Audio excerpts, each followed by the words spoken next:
Adogleru inangbudi kaidaununda.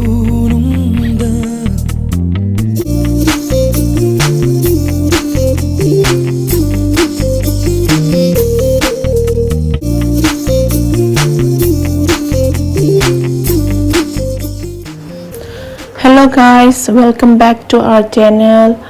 Ngasigi video se hausadringai mangoinana ai phi khara ucharamge. Phi se ahanbo ucharibasina mugagi akhet asumgi mayek naiba oidoine bako. Sisna londabane aduga shubadi loiraba adagi dai tawbusu loirabasu yaure. Ado sigi phanek singse hauji aina ucharakadaba singse loinaba ai sel tawthoadawne bako. Adugi ucharake mathang aduga sigi group sina mutta sargine bako ta sargi mayek naiba sisu chap manare mamang duga dum suba loire adagi dai tawbusu loire londi londaba ngata oidoine. Ado ta sarsiga akhet asumga jata sarna katang amu price katang hele bako. Ado sel loin tawthoe aina aduga mayamna pambiba yauragadi ai contact number do thohanjaramage se screen da adugi contact number da contact tawbiro aduga home delivery dum tawba yani bako.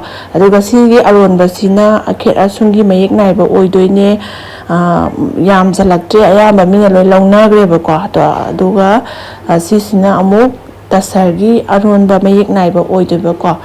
Ado machu khara leiriye sise ai sel tawthoage tawbane.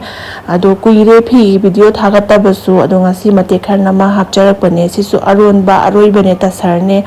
Ado pamba yawaragadi aigi pijagiba contact number duda mayam contact tawbiro aduga adum home delivery tawhanjaraage. Ado mayam video se makha yengminarasi.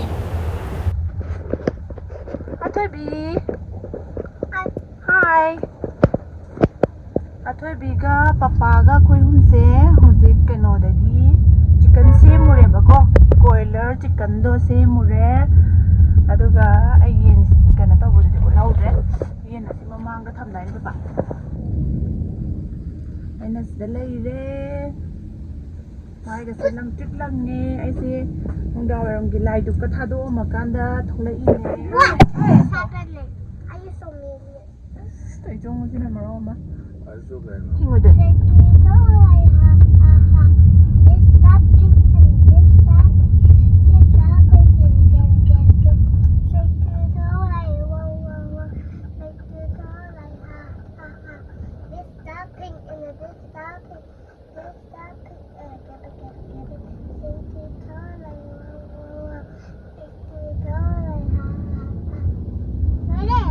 Good job. You sing so well, Athoibi. Baby, look at me. What is that? What? Go like this and smile. Oh my god. And smile. Cheese. Sarangi. Oh, be careful. Red light na kari hai ba? Stop. Stop. And what about green light? Go. Go. What about yellow light? Slow. Wait. Right? Am hay ra bana hanubi wala bani. Koi jalambi lo in thatlam dana som kesang palam dia mulai.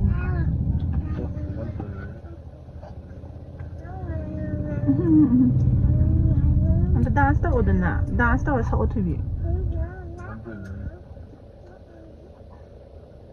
Se salo tabi. Pin bana. Salo odana. Angang bokta Korean song ga sakpa hairene taise mami bi khangdrene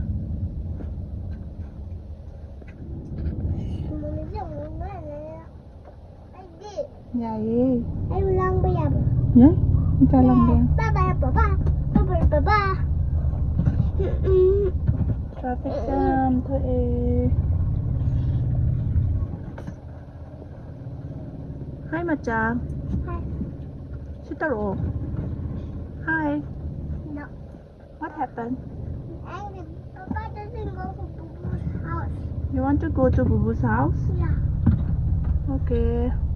Let's go. Oh man, we caught it. I don't want to go anywhere tomorrow. We are stuck. Look. We are stuck.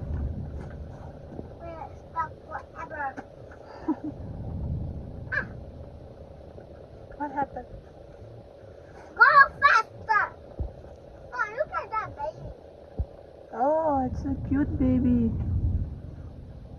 So cute. That baby is so cute.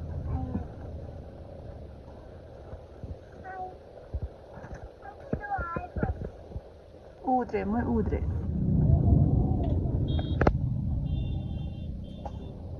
I got the baby now. Okay. I found the baby. Go. Yeah.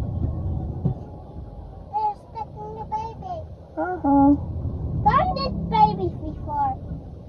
Give me my baby back.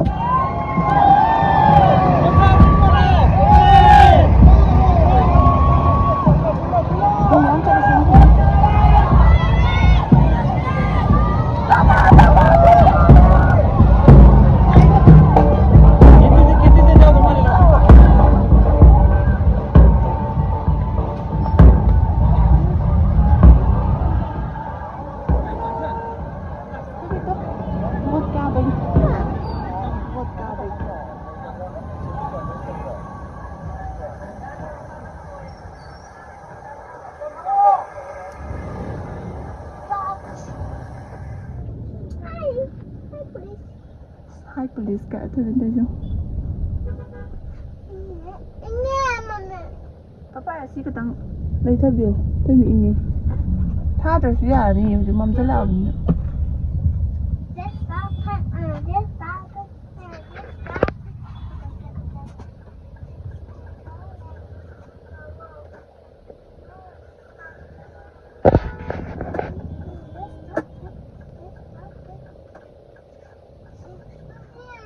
I'm making something for you.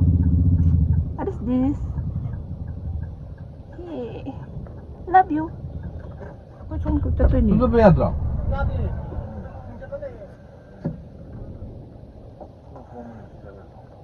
Okay.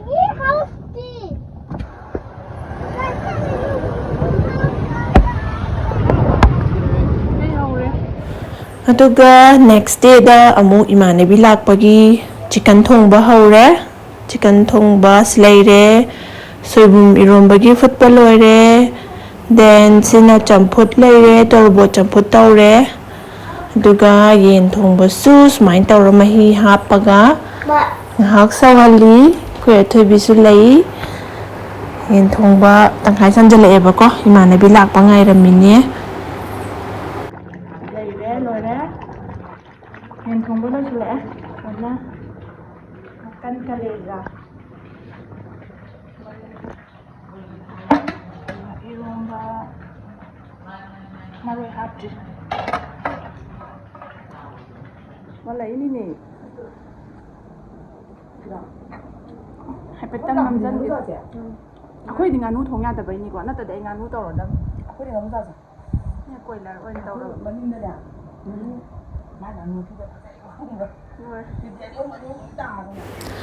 Aduga chakchabadi akhoi video namjrebako adum chaklamandana cha photo amani lama namaga adum chakchagrebako adugi matungda moise akhoi ji hoi chatpane aduda moida alligator haitare ko nga crocodile manbada adu leiramme adudu so thoibi hoi yaga lauri adu ubada kidana ko asmaina tauraga numito am nungaina loigre ado mayam video se swaida loisanjarage next video da mu nungaiba video pura lakjarage bye bye.